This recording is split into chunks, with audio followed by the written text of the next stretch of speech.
Today is January 25th, 2016. I'm Joe McMaster, and as part of MIT's Infinite History Project, I'm speaking with Dr. Esther Duflo, the Abdul Latif Jameel Professor of Poverty Alleviation and Development Economics in the Department of Economics at MIT, and a co-founder and co-director of the Abdul Latif Jameel Poverty Action Lab, or JPAL. A development economist who has been described as a practical visionary, Duflo seeks to understand the social and economic forces perpetuating cycles of poverty around the world, with the aim of helping design and evaluate effective social policies. By combining innovative field experiments with rigorous empirical analysis, she is pioneering a new type of economics to identify linkages and causal relationships between policy, poverty, behavior, and socioeconomic status. Duflo has received numerous academic awards and prizes from around the world, including the John Bates Clark Medal and a MacArthur Fellowship.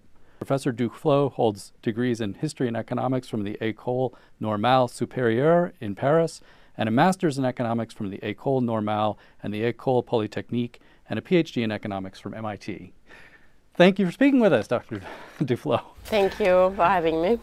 So I was interested to read, I think it's an excerpt from your book that I thought would be a good place maybe for us to start. And you had this quote saying, to progress with regard to alleviating poverty, we have to abandon the habit of reducing the poor to cartoon characters and take the time to really understand their lives in all their complexity and richness. And for the past 15 years, we've tried to do just that, which I suspect this is now the past 20 years or so. Yeah. Maybe that's a good place to start. Maybe you can sort of tell me about that and what you and your colleagues are doing to, what you mean by the cartoon character and what you're doing to address that. Typically when people think about poverty or about the poor, they try to reduce it to like one dimension. So, for example, you think of the poor as being entrepreneurial, like this wealth of entrepreneurship that only needs unlocking through, say, finance. And then that naturally leads you, for example, to ideas like microcredit. Or you try to think of the poor as being lazy and slothful, say, like in Victorian times. So that naturally leads you to policy towards the poor that are supposed to, put them back to the straight and narrow path. Or you think of the poor as being starved. So all your anti-poverty policy is going to be about trying to find ways to put food in the mouths of people, etc. And it's not to say that there is not something that's true in any of these views, but it's like in isolation they fail to capture the whole complexity of what it is to being poor, and therefore they have the nice aspect that they tend to lead you towards silver bullet or single solution, but so that's very seductive, but it's very misleading as well. And therefore these solutions have tended to be much less effective than people have hoped. So is this sort of how you would characterize the state of things currently, or what you're trying to address and change, I guess? Or?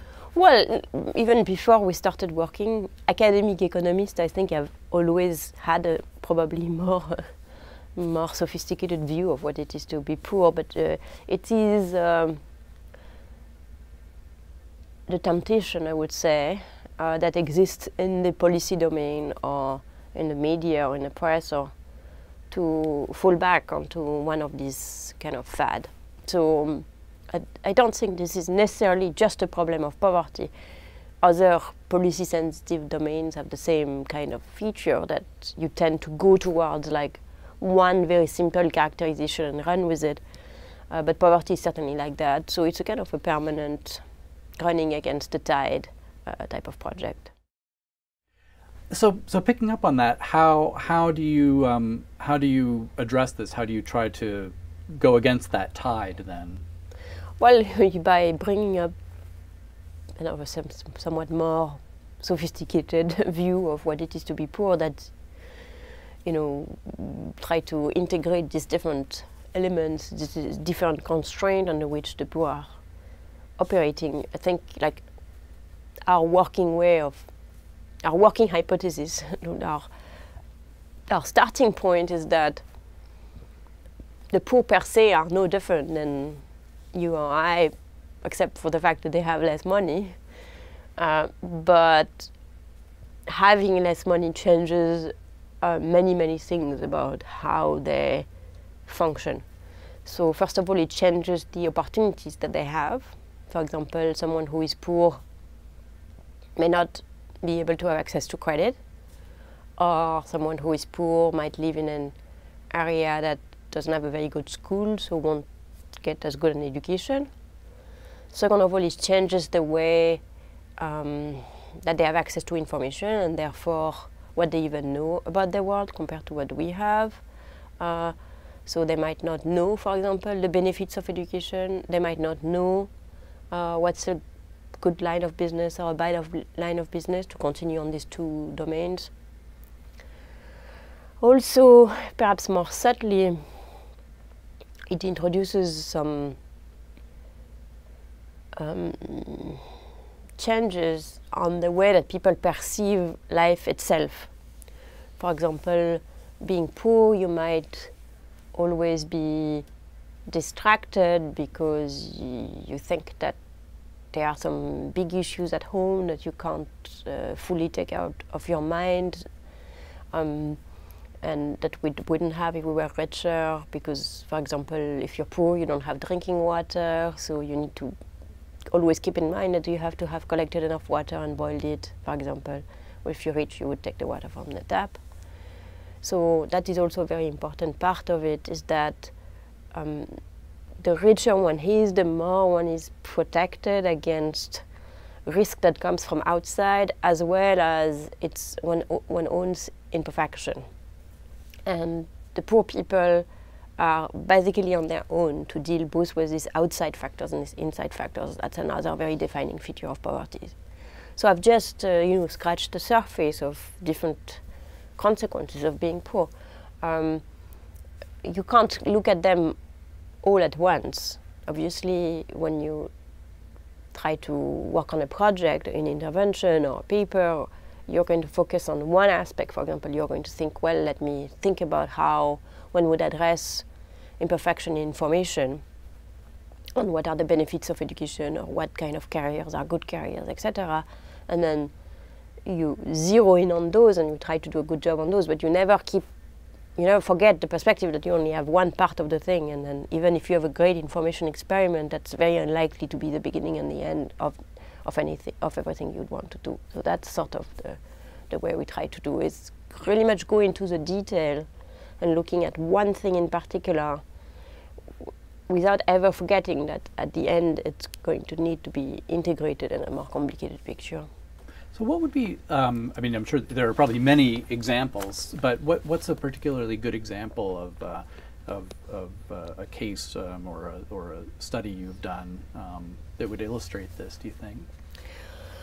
Well, there are many. So the way, as you pointed out in the introduction, the way we work in JPL, and we is now a large collection of people, it's over 100 professors in the world, around the world, are affiliated with a network. And what defines us is the use of randomized controlled trials to evaluate the impact of interventions on people's life. So what's a randomized controlled trial?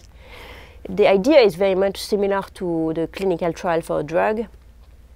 So if you wanted to test a new drug, you take a population of people, you randomly assign them to two different groups, and one group you give drug A and one group you give drug B, and then you see what happens, both on the outcomes that you're targeting and maybe on side effects and stuff like that. So it turns out you can do something reasonably similar with intervention in the field by, suppose you were interested, I'll give you one concrete example, in the field of education, you're interested, that I'm working on at the moment, you're interested in the impact of a new way to introduce mathematics to preschoolers. So the reason why you want to do that is you feel, well, if preschoolers from slums and stuff like that are better prepared to enter into primary school, they will, they will be able to build on this preparation to much better in life than if they arrive with a small lag, which is kind of compounded by the way the system works and turns into a huge lag by the time the kid is 7 or 8. So that's kind of the rationale for that project. So as an economist, I knew that there was this tendency for the system to exacerbate existing inequality. As someone who is interested in policy action, I'm therefore interested in make this inequality smaller at the beginning. So I went and talked to some psychologists, child development psychologists who are specialists in how kids learn mathematics, and we decided together to try and develop a curriculum for preschoolers in slums and to test it. So the curriculum is developed here in the US, in the lab, and then we bring it to Delhi in India, where we work in 210 preschools. The 210 preschools are divided into 3 groups randomly. In one group, they just continue what they would normally do. In one group, the program is introduced. So someone is specially trained to do it, but someone from the community is trained to do it. And it's an hour every day or something like that in this new curriculum for mathematics. And then you might worry that if we do find an effect of that, it could be that it's just the extra attention that they receive and the fact that they play games that have rules and stuff like that, and not the mathematics content. So we introduced another condition, which is the same rules with the same games with similar type of rules, but no mathematics content. So all of the idea of gameplay and rules and take turns and all that is constant, but it doesn't involve mathematics. So these games get developed by the team of psychologists, and they are implemented by local NGOs called Pratham in those schools. And then we collect data before, then right after the end of the program, then 6 months later, then 1 year later, and look at the impact that it has in the short and the medium term. So that's an example where ideally we learn some basic science, because in this instance, not so much in economics, but more in psychology, because the psychologists are very interested in one way in which kids learn mathematics, which is having nothing to do with numbers. Kids from a very young age have notion of mathematics that are not symbolic. So if you show them, for example, a big blob of dots, blue dots and red dots, they are able to say that there are more blue dots than red dots, even though they cannot count because it's a large number, etc. So there is a notion of, there is a range of, an array of notions that kids already have. That we already know that people have that in any culture, in the Amazonians, where they're never exposed to any numbers.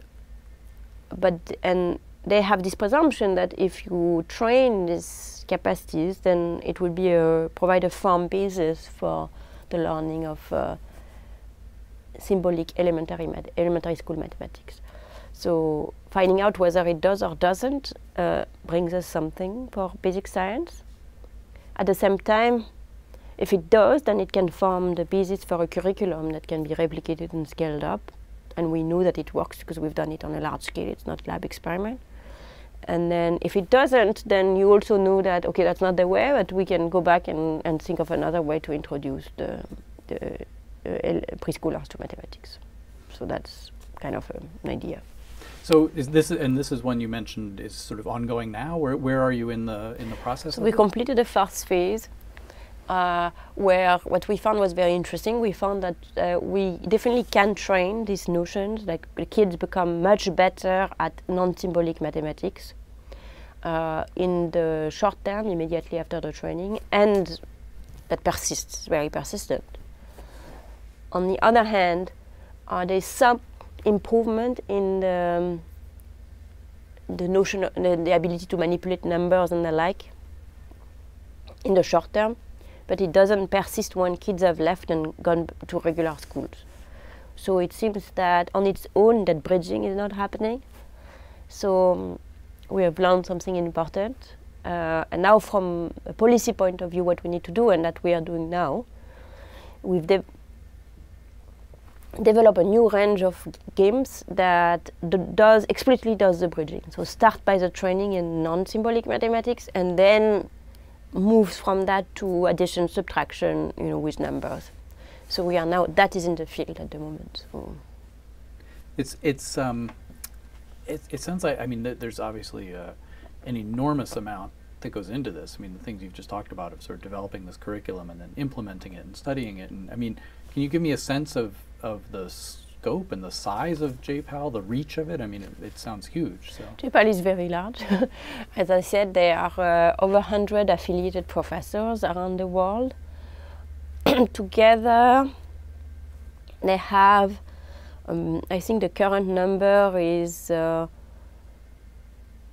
almost 700 projects that are either ongoing or completed. But because the growth is exponential, many of them are ongoing as opposed to completed. And what I call a project is something like I was just describing. So some of them, I would say the one I was describing, which work in 200 schools and has a time span of a few years, is pretty typical in size. There are much bigger projects. For example, I was involved in a project with the government of Bihar, one of the poor Indian states in the northeast of India, which reached a population of several million people. And some of them are smaller, in a sense that they are more experimental, tightly controlled, a few hundred subjects. Wow. I mean, it's huge. So how did you, to go back in time, I mean, how did you get involved in this? How did the center come to be, and how did your interest in this field develop, or where does it come from?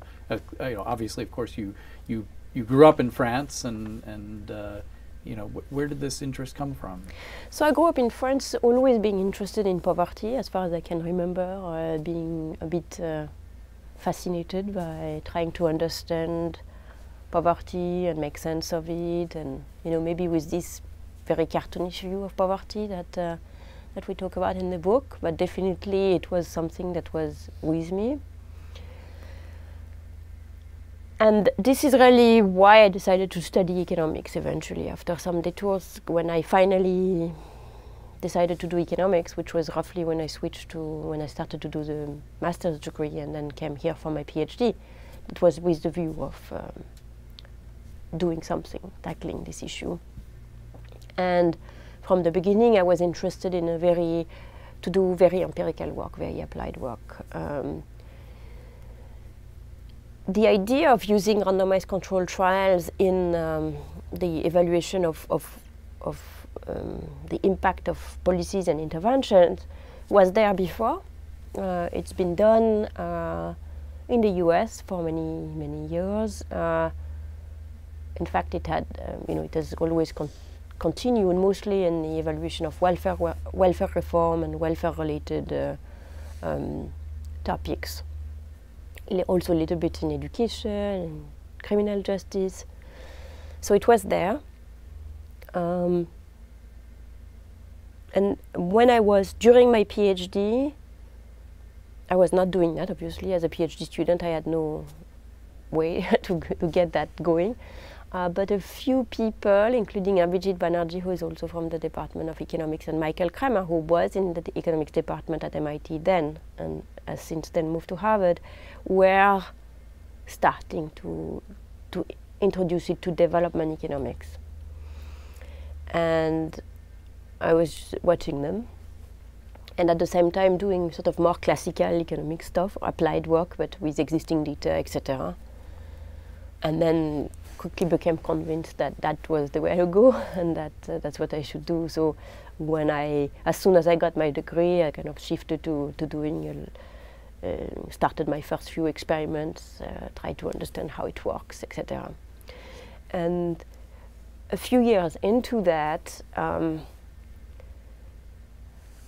few of us realized that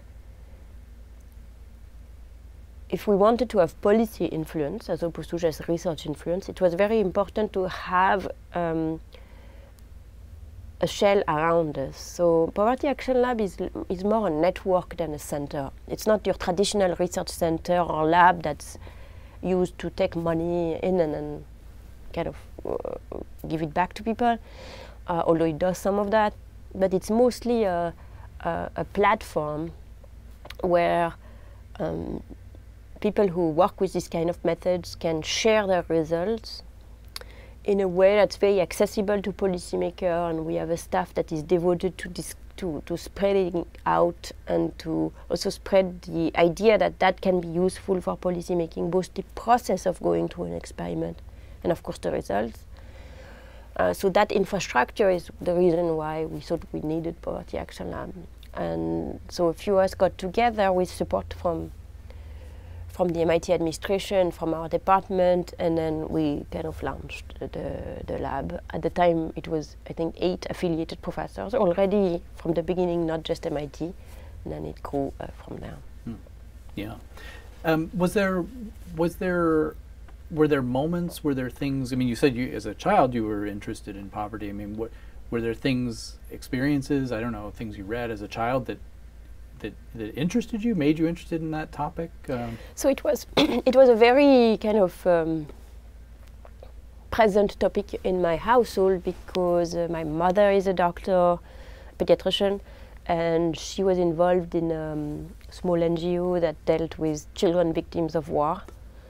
As a volunteer, though, she kind of went back and forth. And one of my uncles was a co-founder of one of the large French doctors NGOs, and he came by often. So it was kind of in. We had discussions on that, so it was kind of always there. My mother, I think, particularly made sure that we had books around that to make us aware of what it could have been to grow up in Africa as opposed to, you know, in a suburb of Paris. So that, I think that's kind of was in the air. Then of course there are the defining moments that probably everybody encountered, like Ethiopia and We Are the World and this type of stuff. But I think for me it might have been less defining because it was already so present. When you came to MIT, and you started working with Professor Banerjee, as I understand it. I mean, was there what pushed you in this direction of the randomized controlled trials and things like that? Well, I was always interested in doing applied work, and in particular in looking at the impact of policies, both because that's important in and of itself, and because that's seemed to me, and seems to many people, it's not a particularly original thought, that it's a very useful lever to try to understand fundamental mechanism, because a change in policy changes the environment in a way that then if you see how people react to this change in the environment, you can see, you know, what makes them tick in a sense, and understands better how people function, how the world functions. So the idea of using policy change as a source of identification of important relationships is something that has been, you know, in economics for a very long time, and that I was very seeped in. And a few years before I was in graduate school, there's been a big progress in the field of public finance and labor economics, mainly in the US, trying to use this kind of methods. So I was trained in that and kind of was applying them to development economics. And the way we think of this in labor economics is very much like try to think about how to approximate the ideal experiment, which is a randomized controlled trial. So after writing several papers where you explain how you get as close as possible to the ideal experiment, which is a randomized controlled trial, seeing that people actually were starting to do randomized controlled trial, I was thinking, well, you know, why try to approximate the ideal experiment if you can just do the ideal experiment? So that's kind of how I shifted towards doing this type of work, both the influence of this way of training, which makes you think of the ideal experiment as a randomized controlled trial, from thinking about causality, and then the seeing people doing it practice and realizing that there's a ton of flexibility, especially in development, because a lot of organizations are not that big and they don't have infinite budget anyway, and they have to find a way to allocate it efficiently. They have a lot of questions. Many organizations are not so set actually in what they want to do, so they're willing to experiment. So that's kind of a great opportunity. Have you encountered? I mean, is there resistance, in any areas, or when you approach, a project, do governments or NGOs or whatever, are they very open to this? I mean, how's it received in general? Well, there's a whole spectrum of people, especially at the beginning. I think people, when we were trying to spread the methods, when it was not a little bit, not as well known as it is today, many people, maybe the majority of people, were somewhat skeptical that this could be done, that people would accept it, that it was practically feasible, etc. But it was at this time there were only very few of us doing it anyway. So it's not that we needed that many partners. So we found a couple of adventurous NGOs at the beginning rather than governments, and learned together with them. We are still very close friends, and that sort of establishes a few principles that yes, you can do it, and this is how you can do it, and this is how you can do it when you control things very well, and this is what progressively we also learn to deal with situations that are less than perfect, and how do you analyze data that is not as tightly controlled as you would have hoped, etc. So all of these things progress in tandem till you have the situation that you have now, where there are still some people who don't want to have anything to do with it, but there are enough people who are willing to do this type of work, especially governments now, that it could keep any JPAL affiliates and busy and some more. Right. Is I mean, have you been? It must be very gratifying. I mean, to see the success of this. I mean, did you have any inkling of this at the beginning? No, we had no idea. In fact, at least I had no idea, but I think I can speak for Abhijit and Sandil, who started the lab with me, and that they also had no idea. At the time, as I was telling you, the first few affiliates of the lab were eight people, and we had in mind a structure that would serve those 8 people, and serve the world by communicating what these 8 people do, and to have some little growth, students and stuff like that. And where I'm particularly grateful to MIT, and in particular to the chairman of our department then, who was Bengt Omström, is that he saw the potential we had that we didn't see. He, in addition from being a amazingly talented economist, he was also a businessman, or at least had an understanding of business because he had been sitting on boards. And he basically told us, you have something that is going to just catch fire. And, one could say it has caught fire. Yeah. What, when you were considering getting a PhD, what made you choose to come to MIT over anywhere else? What was there going on here that ultimately led you here? So, what I was told by someone who was teaching here at the time, whom I knew, is that the way that economics is practiced here is very applied and very in tune with the problem of the world, and I would learn the kind of methods that I need to do, very applied work that I wanted to do, and that was very much true. So this is why I applied here. Because it was more applied. Because it was very applied, more applied than France, and frankly, I didn't look much beyond. I was told MIT was the best place, and that it was very applied, and so I just applied here. So how does it compare to education in France? I mean, MIT and similar institutions that you've been part of in France. So it's very different now than it was when I was in France, when I was starting my dissertation. So the comparison is a little bit unfair because I think the things have much improved in France. I mean, they have changed. Some people might think they have worsened, but I would say they have improved from the point of view of where the type of work that is being done in France is now also, there is a lot of, I mean, there is a range, but there is also a lot of very applied, super important work that is being done. You can just take Thomas Piketty's book, after all, originates from where I studied. But when I was there, at the cusp of starting my dissertation, the work was still quite theoretical. So you could study, you know, micro theory or macro theory or econometrics, and not so much else, not too many applications. So that's one difference.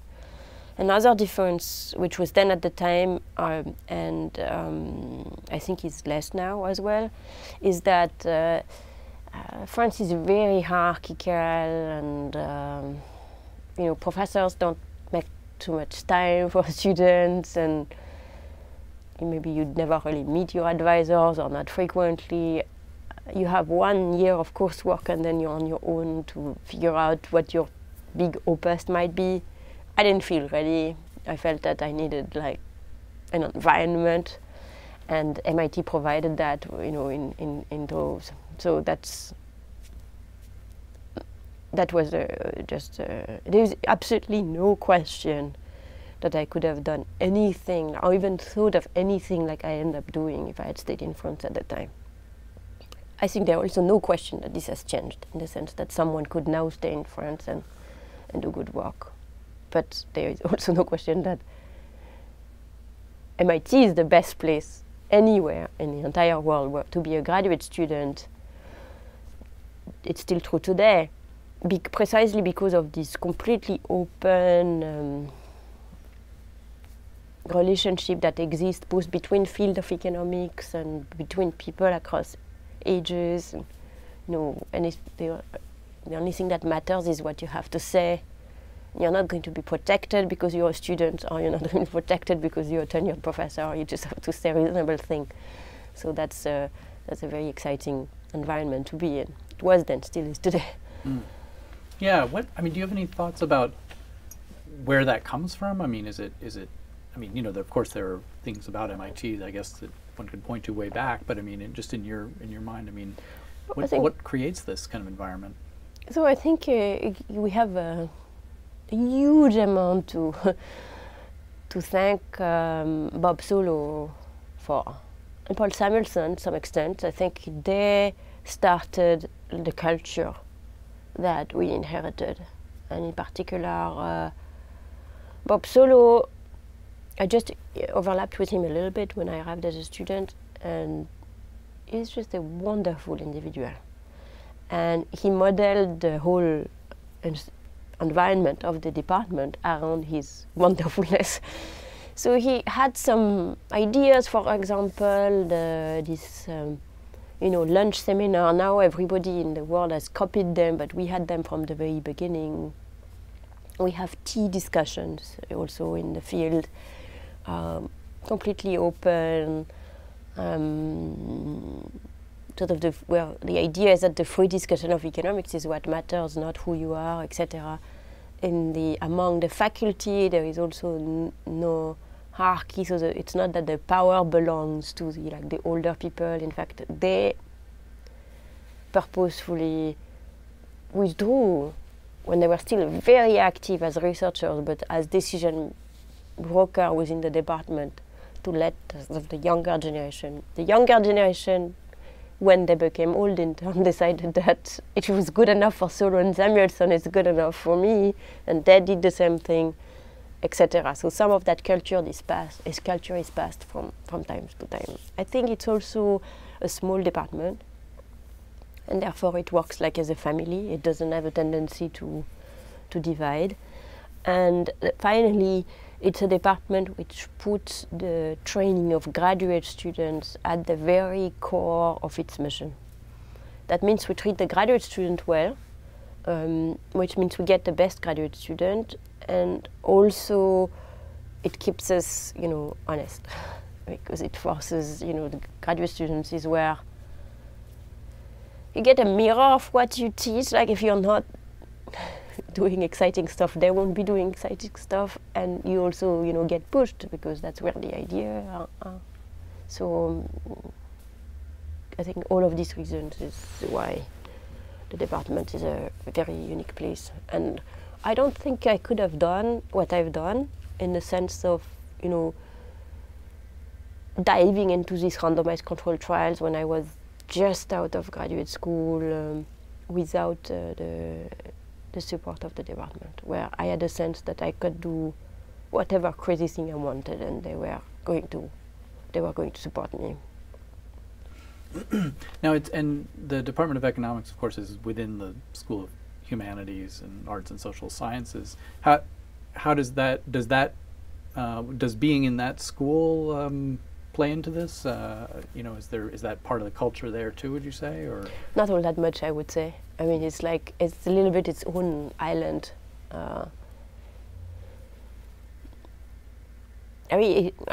Maybe what matters, what creates this slight family thing, to be perfectly honest, is to be a little bit isolated in what is otherwise largely an engineering school.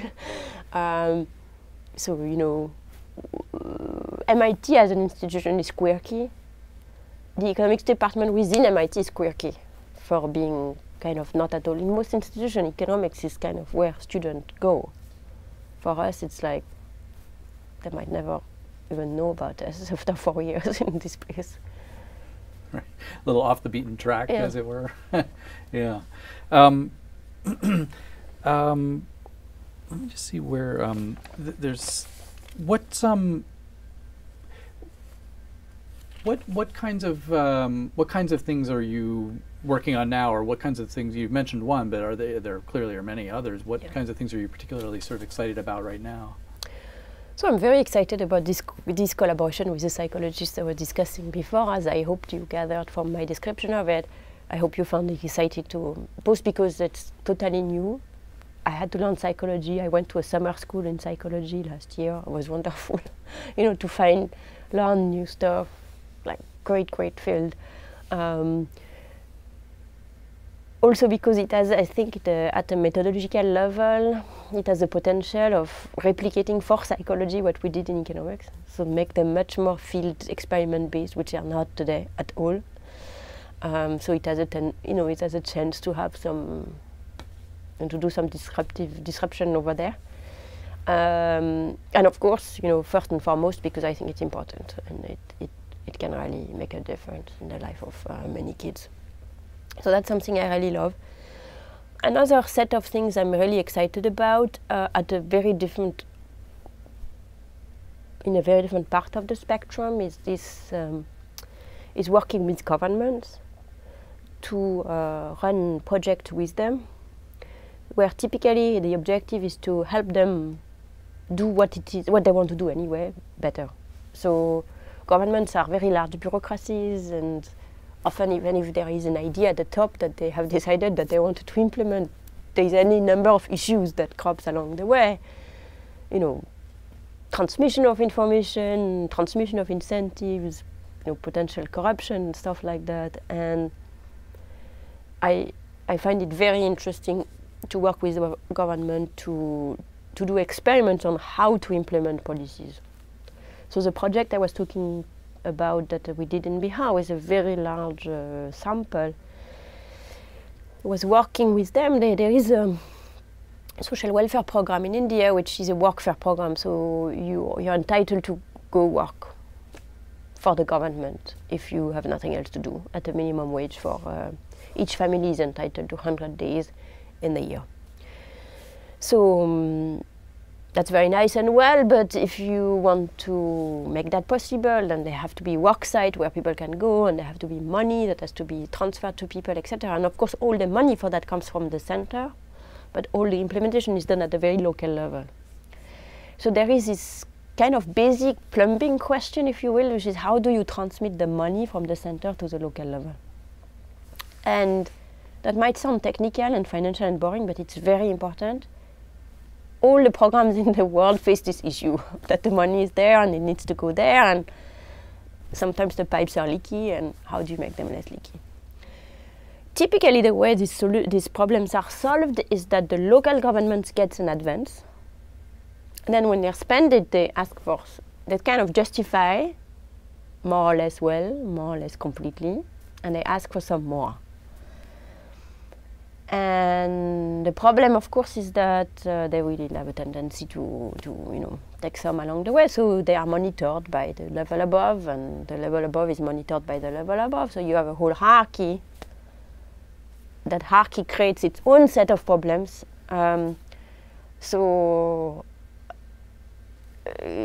That has two issues. One is the possibility that money disappears, and the other is that some places have lots of money and they don't really need it, and some places have very little money when they're already done and they could do so much more. So now it's possible to do much better than that in principle, because with the internet and stuff like that, you can transmit information on what the money you need in pretty much real time. So with the government of Bihar, we experimented with a system that they wanted to, or some fraction of the government wanted to push, of direct invoicing.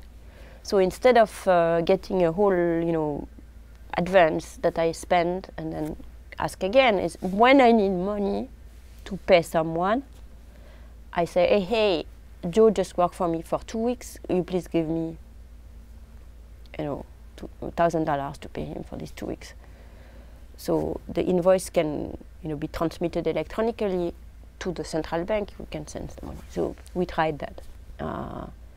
So you can see that you can't do it in like one village, because it's like a whole financial system, but we managed to do it in like some municipalities and not others. So we treated, I think, 1,000 municipalities, and we had 2,000 controls. And when we did that for a few months, it was implemented for a few months. It has all sorts of problems, but despite that, in the course of these few months, we estimate that the amount of funds that vanish disappeared by 20%. The actual ability of the program to hire people didn't seem to have changed, and and you have also less money just sitting idle somewhere when it was needed elsewhere. So during these few months, the government saved something like $6 million. And the entire experiment must have cost about $200,000. Some computer and stuff like that, not very much.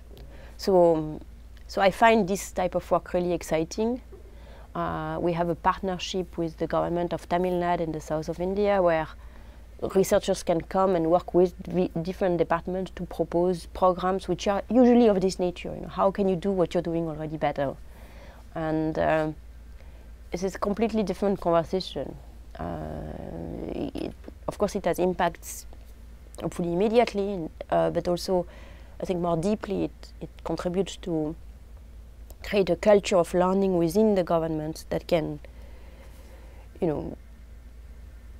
really improve the process of policymaking, I think, much more fundamentally. So that's kind of the other thing that I'm really very interested in. Yeah, that's great. Do you find, how generalizable are these things? And maybe it's just case by case, but I mean, what works in one place, in one culture, in one country, do you find, can that be generalized to other places, or is it always very unique? So to answer this question, the only way is to try the same project in different countries, and this is starting to happen. So either it happens systematically. For example, I was involved in a project that was led by Dean Carroll and a professor from Yale, where as a team we evaluated the exact same program in 7 countries, in different continents. So India, Honduras, Ethiopia, etc.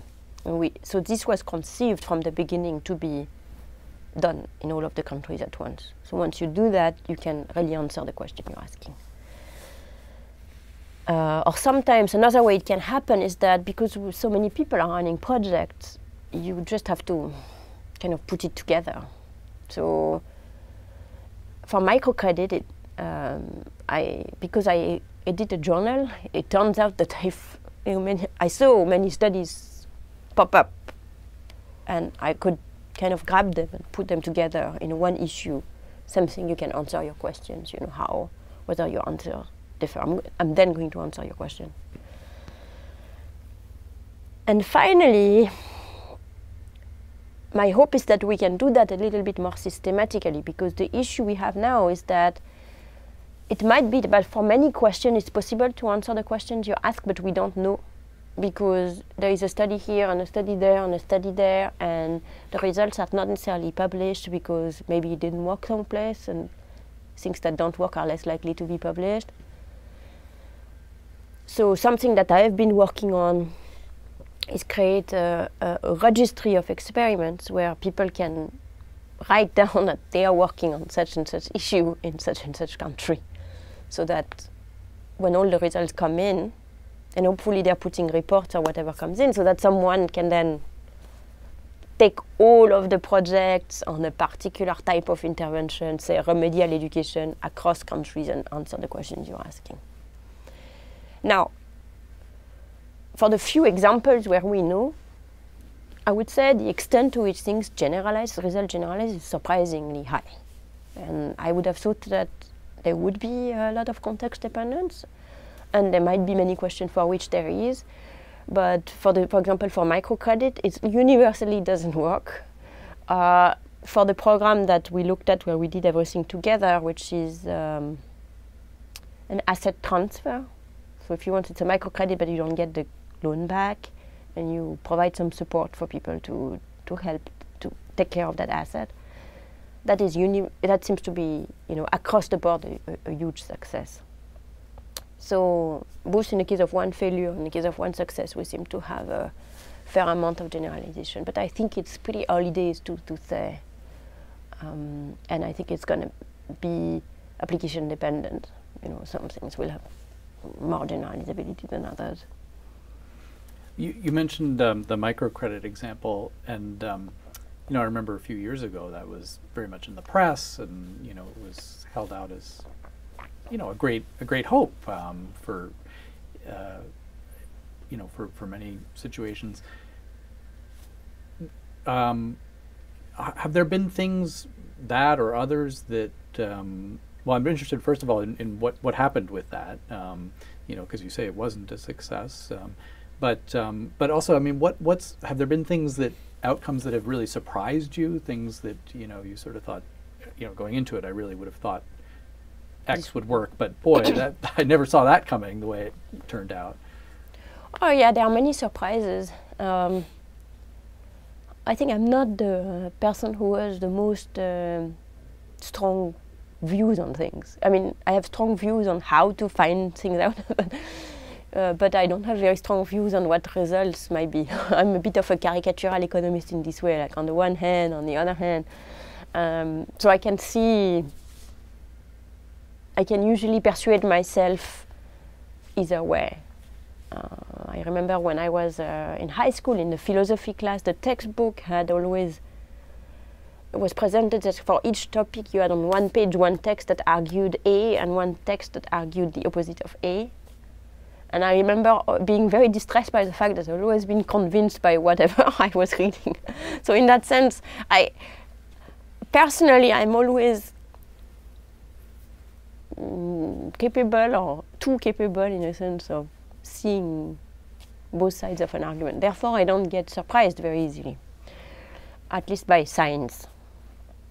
You do get surprised by magnitude sometimes, where you think that something will have an effect, but the effect is much larger than anything than what you would have suspected from any reasonable model you can have applied. For example, we did some work on immunization, and we worked with an NGO that was in India, in Udaipur district, where the immunization rates are really extremely low. And what the NGO did is two things. So again, you imagine your randomized control trial, 3 groups of villages. The first group, we just do nothing in particular. The people get immunized at the sub-center as usual. The second group, the NGO, run camps, monthly camps, where they went and they advertised, and they put really a lot of effort to have the camp very regularly and to remind the people and all that. And the third situation was the same camp plus a kilo of lentils for each immunization. My presumption was that the kilo of lentil would make a difference, but where I was surprised by how large the difference was. That the effect was really big, which is when you go from doing nothing to doing the camp, you increase immunization rates from about 5% to about I think it was 17%. So nothing to sneeze about. That's not bad. But when you add the lentil, you increase it to 38%. That's full immunization rate. And it was at the time. They're still doing it, this NGO, and now they are like in the 90%. So you would say, well, yes, I was expecting an effect. I wasn't expecting an effect that was quite as large. So it's nice because when you find something like that, it leads you to think, how come people don't get persuaded or don't really get moved by having the camps and the reminders and stuff like that, but then you add a kilo of lentil into the mix, which is really not such valuable, and makes you think about how people are thinking about this problem. What do you think about that? How do you think they are thinking about it? So I think there are two things. One is that the benefits of immunization are not particularly clear to people. They are being told that immunization is important, and they are willing to buy it, but maybe their belief on the effect of immunization is not that large. They are generally in favor, but maybe not by as much as they should, given the actual benefits of being immunized in a country like India in particular, where a lot of the diseases they're immunized again are very prevalent. So they are actually private returns to being immunized. So that's one problem. The other problem is the benefits, whatever such as they are in the future and at some unknown dates and stuff like that. So there is both this uncertainty and the fact that it's later. Whereas the costs to be experienced are now. If you want to go now, it's you have to take the half day and the kid's gonna be sick and all that. So I think there is the costs that are to be experienced today are always a little bit more salient than the benefits that are to be experienced in some future. So that's another reason that would lead people to procrastinate. I think if the perceived benefits were really as large as the real benefits, people would be able to overcome procrastination on their own. But if you combine the two, maybe the underestimation of the benefits plus this tendency that we all have to procrastinate when there are costs in the present for a benefit in the future, that can lead this type of stuff. Now, what does the lentil do? It offsets the small cost with a small gain. Both of them are in the present. So I think this is why it has this effect. But it's small, but it's a small gain in the present, it sounds like. It's a small gain and a small cost. So. They kind of cancel out. You say, well, fine, I have to pay the cost today, but I'm getting the lentil today, so I might as well do it. Right, interesting, yeah.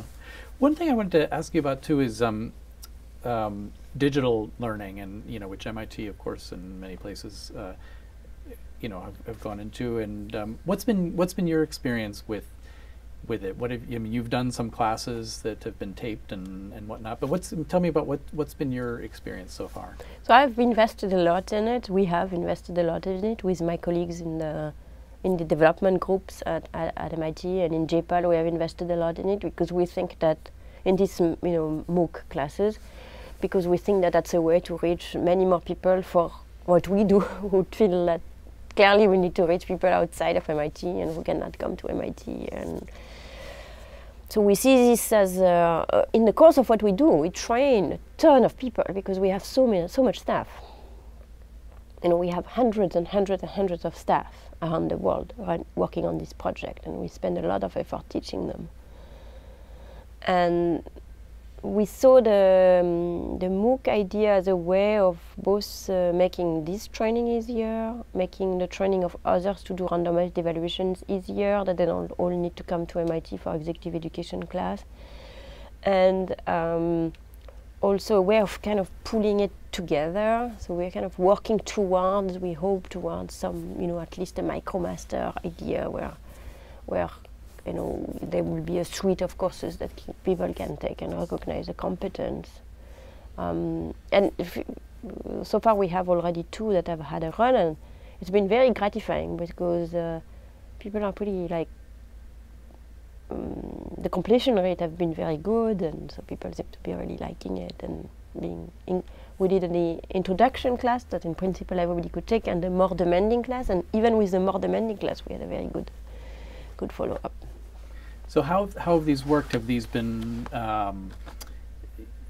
things that were taped in advance and then put out there, or were they things that did you have interaction with students as you went, with the students outside of MIT as you went along? How have these worked? Yeah, so the way it works is that the classes were taped as we taught MIT students, and then they are put on they were organized to be put on a MOOC, and the MOOC has a beginning and an end. Like everybody starts together and finishes together, so there is interaction through the forums. So that's how. And then we also did special runs for policy schools abroad, where they take it and together like that, and then they do flipped classroom model where in classrooms they do case studies. Incidentally, this is how we teach it as well at MIT now. The intro development is taught where people take the lectures online, and then they go to in the class they do discussions. So in principle now we can legitimately say that if you can take the MOOC and run it in your institution in India or in Rwanda or wherever, you're going to get the same education as an MIT student. How has that worked, the flipping the classroom? I mean, what's been the benefit that you've seen? For the MIT students, they get to talk much more. They get to do things that MIT students don't do all that much of, which is basically what we do is we give them case studies. Typically it's something like preparing a memo for a government or something like that, and they work on it during the class in little groups, and then they present. So all of these skills of, applying whatever your knowledge that you have hopefully gained by looking at the lectures, the video lectures, and reading the material at home, you can apply that analytical thinking to an actual situation, which is a policy-making situation, and talking with your peers and putting together coherent presentation, presenting. All of that is very, very useful skills to have in the world. And very practical. Yeah. And it's fun, very fun to teach, because you get to hear what students think. Have you had exchanges or interactions with students who've taken these, who are outside of MIT? Who've taken the MOOCs, yeah, we've had several. Any good examples or stories that come to mind of, I don't know, anything that stood out in your mind, interactions that stood out in your mind? Well, I don't know, nothing like particularly, life-changing for me. Maybe it was life-changing for some people, but we got a lot of photos, of people, say, in the middle of the field somewhere, working on their computers, etc. You can see how it goes, like, deep, deep, deep. So people sent in photos? Yeah, people sent photos or little Skype talking or testimony, what they were doing, or them sending us a funny photo of them working on their 1473X lectures in the middle of nowhere, etc. What do you think what is the sort of potential for, for that kind of thing in your field? I think there are two ways. I think to really leverage the potential, you need to have a combination of the MOOC and some residential thing. So I think I'm very excited by the supply chain management masters that is now accepting students who have completed a half of the masters in online and the other half here.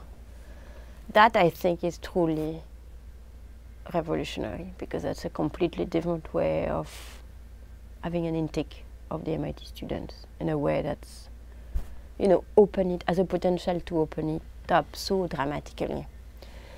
So I very much hope we can do something like that in the future. The other way is working with other institutions that we have started to do, and to try and, you know, that this should become the textbook of the future. We can teach. That's one thing that, with, you know, without false modesty, I know I can do. And, you know, if it can be replicated and combined with the local teaching, then I think that I believe that the material I teach is useful to be taught, in particular for people who are in policy schools, who are going to become the policymakers of tomorrow. So if we could convince a lot of policy schools or training programs for managers, for public policy managers around the world to do that, I think it would be very powerful. What's been sort of the reach of it so far? I mean, do you know sort of numbers of students or anything like that, or? So the first run of the introduction class, I think, had 10,000 students actually doing something, and almost 5,000 students completing. And then it's been run another couple of times after that, and the numbers went down, but not that much. So it's, you know, in the thousands of people every year, which is more than I will ever teach in person. Right. I mean, it seems like the potential to increase the footprint, I guess, of what you're doing is huge, really. Then. Yes, I know, but I think what we need to be careful about is that it's not going to be a substitute for, you know, people to actually interact together in a school, you know, education environment. But I think it could be a very good complement to it. So you still need the school. I think so. Setting. Yeah, people need to talk to each other to understand material. Right. Great. Let me just see what other things we thought about talking about. Do you think, I mean, you've accomplished so much and in a relatively short time, you know, and you've talked about— It gets longer and longer. That's a way of doing that.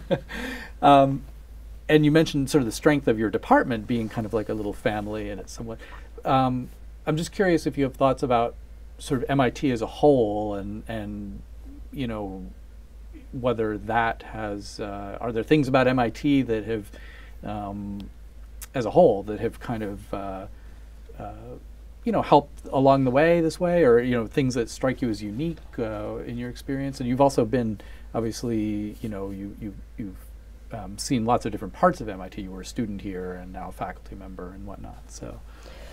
So I think as a culture, MIT is very, very good for what we do specifically in Poverty Action Lab, because there is this idea of like being relevant in the world, you know, is very much present in the MIT culture, where students, you know, and faculty go and do startups and whatnot. So the idea that we do research in order to influence the world here and now,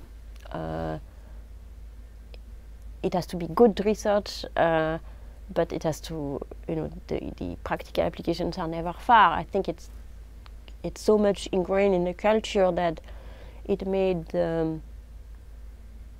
you know, the understanding that everybody at MIT has a far idea is very intuitive. We didn't have to persuade anybody that it was the right way to move. And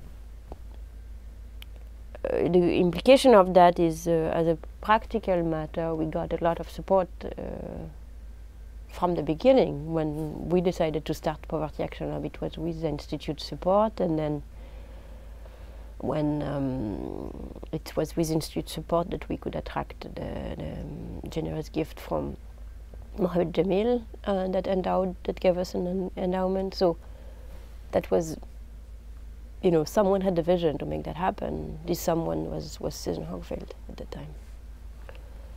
Right. Yeah, and you mentioned the endowment. I mean, tell me about that. About that person who's very generously provided that endowment. So Mohammed Jamil is a wonderful person. He's an alum from MIT, where he studied engineering. He's a businessman. He inherited his business from his father, and he grew it like many fold from there. In particular, he has Toyota dealerships all over the Middle East, so he has a very close connection to Japan. He of course likes MIT and had always been generous to MIT, given some scholarships, etc. But his true passion is solving problems of poverty.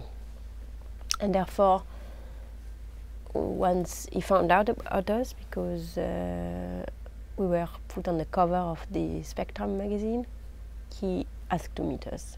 And from then on, this collaboration started. Which was also, on the one hand, financial, and on the other hand, sort of, it also gave us like a lot of confidence that we were on the right path. Yeah, that's great. That's great, and that's obviously an ongoing relationship. Yes, and since then he's joined the corporation and he's on the visiting committee of several departments. Great. What, if I can ask, what do you do? Do you ever have any time outside of out of work? Do you do?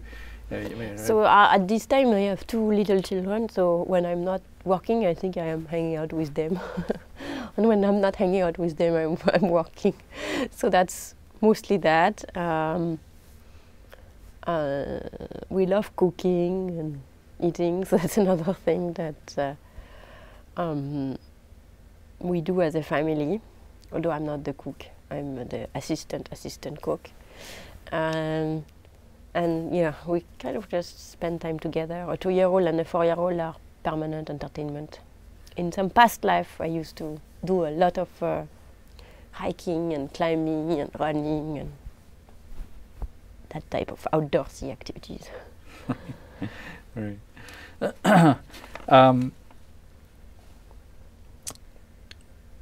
me just see if there were other things I wanted to ask you. Are there other things that come to your mind that that'd be good to cover in terms of your time here at MIT, your experiences, your? I think we covered a lot of that, and then I gave you. We could discuss some specific projects, so I think it gives you a sense also of what we are doing. It's probably pretty good. Yeah, definitely. Let me just see if there's anything that, in particular, I wanted to ask you about that I might have missed, but it's. Oh, well, okay. One thing I was curious about is, I mean, you travel a great deal, I assume. You spend a lot of time in the field. Maybe you can tell me about that. I mean, how much of your time do you spend in the field with these projects? And then you also, work with people that are funding these you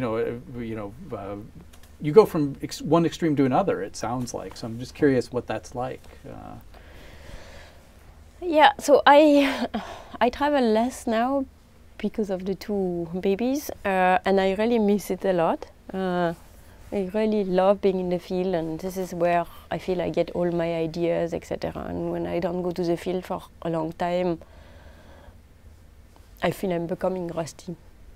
I never had any issue going from from Bill Gates to the field or whatnot. It's like,